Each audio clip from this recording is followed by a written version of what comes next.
Hi YouTube fam, I am Amanveer and this is my channel Political Science YT, which will all be about political science, and I will be covering various topics of political science honors which are a part of curriculum of BA, specifically colleges affiliated to Punjab University Chandigarh. So without wasting further time, now let's get started. So my way of teaching the lectures will be uh, like the way we have to write 18 marks question. So first of all, I will be talking about the introduction, then definitions, then flowcharts, then body of the answer, sub points, explanation, and finally talking about the conclusion. So if you will go by this method, you will be able to score very good marks. So let's get started. So the first topic which I am going to discuss is about semester 5 BA PU International Relations since 1945. I will be covering each unit topic wise, and so let's get started. So before starting, I want to make you aware about the syllabus for 2023 to 24 honors semester 5. So let's zoom in. So the paper's name is International Relations since 1945. So there shall be 9 questions in all. As you know, 9 questions have to be attempted from 15 short questions. And then finally, from each unit, 18 marks question will come with an internal choice in each. So unit 1 talks about post-World War international relations. Then Unit 2, Democracy and Rise of Third World. Unit 3, Transformation in Post-World War International Relations. And last unit, New Global Scenario in International Relations. So let's start with topic 1, Post-World War II International Relations. Topic 1. So question is generally asked from this topic in a way that what is post-World War order, or what are the developments of post-World War order, or the positive and negative developments of post-World War order. These are the only possibilities from this topic. A question can be asked in this form only. So जो developments होंगी वही आप scatter मतलब divide कर सकते हो between the positive developments and the negative developments. So yeah, let's get started now. So first of all, we will be talking about the meaning of World War order. So World War order is basically the global political, economic and social structure that emerged particularly after a major war, that is World War II. अब इस world order का मतलब ये होता है कि changes आते हैं in different spheres like global, economic, political and social, और ये इमर्ज हुए थे वर्ल्ड वॉर 2 के बाद. इसमें न्यू अरेंजमेंट्स होती हैं, new institutions. We will read further like कैसे ब्रेटन वुड सिस्टम रिप्लेस हुआ था by world bank, WTO, IMF. We will study that further. So आप बेसिक आइडिया लगा के चलो कि न्यू अरेंजमेंट्स हुई थी, इंस्टीट्यूशंस, नॉर्म्स. ये क्यों इस्टेब्लिश हुए थे? ताकि जो मतलब वहाँ के नेशंस हैं उनमें स्टेबिलिटी, कोऑपरेशन आ सके. So it is basically a particular structure that manages the world's stability and is informed by a number of legal, political and socio-economic factors. We will be talking about it. So soon after World War I, and in connection with the formation of League of Nations, there was a US president named Woodrow Wilson who used the term New World Order for the very first time, and he created the system as a means for international peace and security. Next. So definitions of world order. These you can directly mention in your answers, like according to Richard Falk and according to Henry Kissinger. And one important point that can be mentioned while writing the introduction is that Henry Kissinger was an international thinker who, in his book entitled World Order in 2014, states about the meaning of world order. if you will, emphasize on the names of the books in introduction, it will put a very good impression on the examiner, and you will be able to score a good mark. So you can mention it. Then this is a flow chart which you can draw after introduction to world wars. World War One period, World War Two period, between elite and central power, World War One, World War Two, between elite and Axis powers. If you will write in this way, you will get really good marks. So these are my notes which I am sharing with you guys. So then you can talk about in brief about both the world wars, like who won it, which countries were involved. This will help you in short answers as well, because the questions in short answers are generally asked from the long questions only, and you don't need to prepare separately for the short questions. So world war one, the power involve were elite power, central power. elite में आ जाते हैं हमारे France, Russia, Britain, US, joined after 1917. Central powers में Germany, Austro-Hungary, Ottoman Empire, which is also known as the Turkish Empire, and Bulgaria. Victors were the elite powers, defeated were the central powers. These are some of the causes of World War II, which you can always mention. Then World War II, powers involved were elite powers, that is France, Great Britain, US, USSR and China. Axis powers में Germany, Italy and Japan. Victors were elite powers, defeated were the Axis powers. Causes were failure of League of Nations, Treaty of Versailles, Great Depression of 1930s, rise of fascism, rise of Nazism, nuclear bombing in the end. So finally we are talking about the developments now. So you can mention them separately as well, like positive and negative, until and unless asked. But if it is not asked, then you have to write in a way that post-World War order developments, all 18 points clubbed together. But if they are asked separately, then you have to mention 9 to 10 points of positive developments and 9 to 10 points of negative developments with subheadings and explanation. In this way, you will be able to score a very good mark in paper. So let's talk about positive developments. Yeah.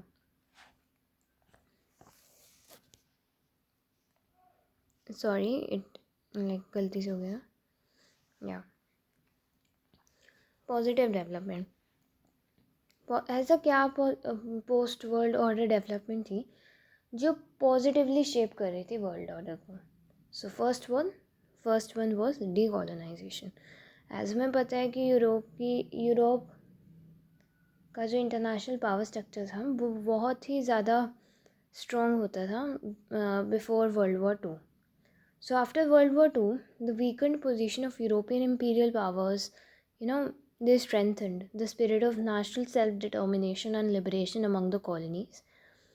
And they became instrumental in initiating a process of end of colonialism and imperialism in the world.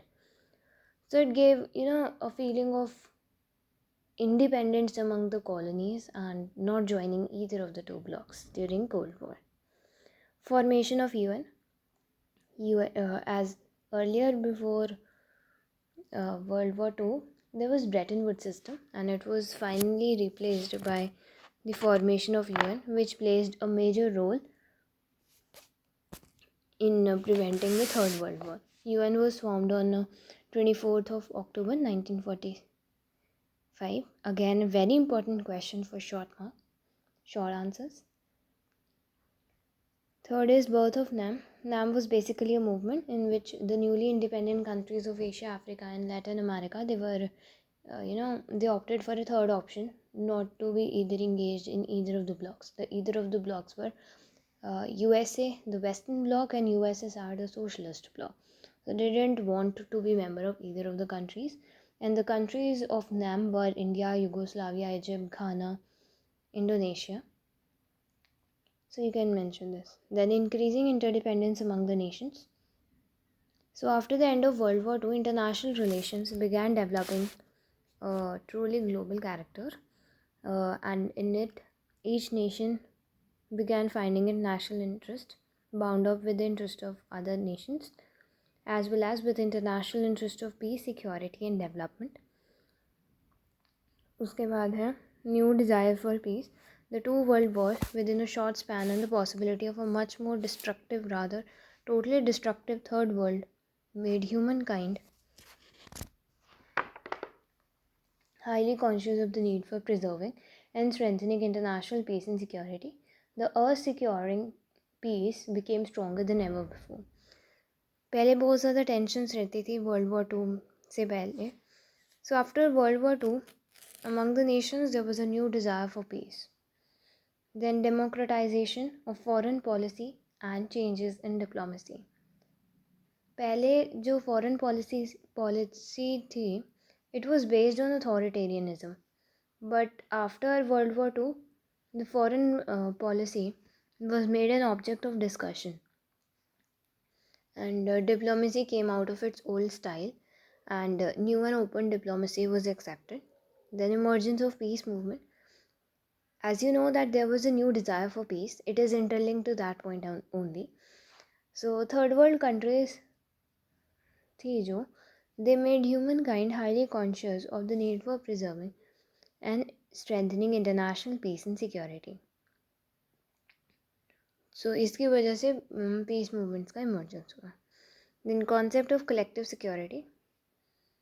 All the nations थे जो after World War II, they became conscious of the need for preserving peace through a better and effective device of power management. So they went for collective security. Then space explorations. After World War II, there was a space race between USA and USSR, and they had made significant achievements such as first human in space and moon landing. So space exploration, brought about new possibilities for scientific research. Last point is that emergence of multilateral organizations. As you know that before World War II, there was a system known as Bretton Woods system. Again, an important question for short answers. That Bretton Woods system was created in 1944, and it was made to regulate international relations and financial relations. But later on, there was emergence of many multilateral institutions or organizations like International Monetary Fund, World Bank, World Trade Organization to regulate the global trade. So these are the positive developments. Now we will be talking about the negative developments. End of traditional Eurocentric international power structure. In this we can say that earlier European nations, they were the major actors in world politics, but after the war, power vacuum happened in Europe, and USA and USSR emerged as the two superpowers, which entirely changed the international power structure. Then emergence of Cold War. So after World War II, there was emergence of Cold War.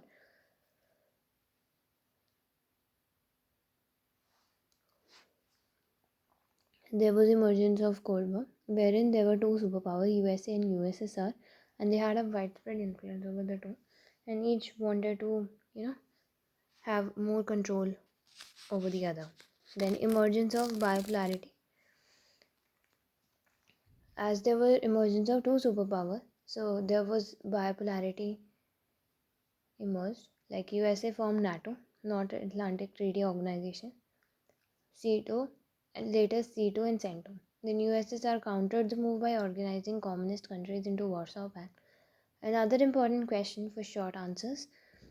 Name the military alliance formed by USA. So NATO, CETO and CENTO. Dates you can mention. NATO, April 1949. CETO, 1954. CENTO, 1955 to 1979. And presently, NATO has 30 members, but Finland has joined as 31st member as of April 4, 2023. Another question can be, name the military alliance formed by USSR. So it is Warsaw Pact, 1955. Then fourth point, laws of relevance of balance of terror.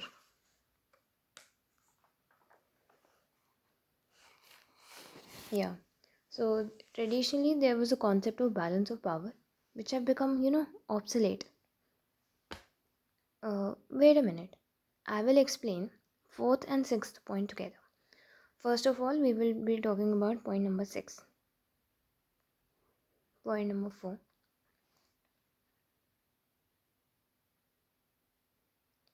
Wait a minute. There is a mistake in it. See, in point number 4, there is laws of relevance of balance of power, not terror. Okay. Please be careful about it. Balance of power acted as a regulator of international relations in World War II. Then in 1919, League of Nations emerged as a new mechanism, but it failed as World War II broke out. Balance of power regulator होता था in international relations before World War I. Then finally in 1919 क्या होता है? League of Nations emerged हो जाता है as a new mechanism, but it failed as World War II broke out. So जो balance of power का system था, it diminished because there were many changes like rise of two superpower, establishment of UN to name a few. उसके बाद sixth point कर देती हूँ पहले explain. Balance of terror in place of balance of power. So जो traditional concept था balance of power का वो रिप्लेस हो गया था by the balance of terror as there was fear of mutually assured total destruction weapons as both the countries they were possessing the weapon to cause an equal destruction to the other. So there was an atmosphere of terror. Birth of nuclear age. There was weapons, development of various weapons, and two superpowers, they have the capacity of overkill. They could destroy entire world, but no other nation or individually collectively could destroy and defeat the superpowers. Then emergence of age of technology. Various inventions were done for the welfare of humankind, for greatly enhancing the knowledge of scientific inventions. So the change in the concept of war from simple to a total war gave a new dimension to the international relations. Ninth point is political instability. Then 10th is emergence of global terrorism, like various organizations like ISIS, Al Qaeda, ISIS. Again, important for 1 mark question, Islamic State of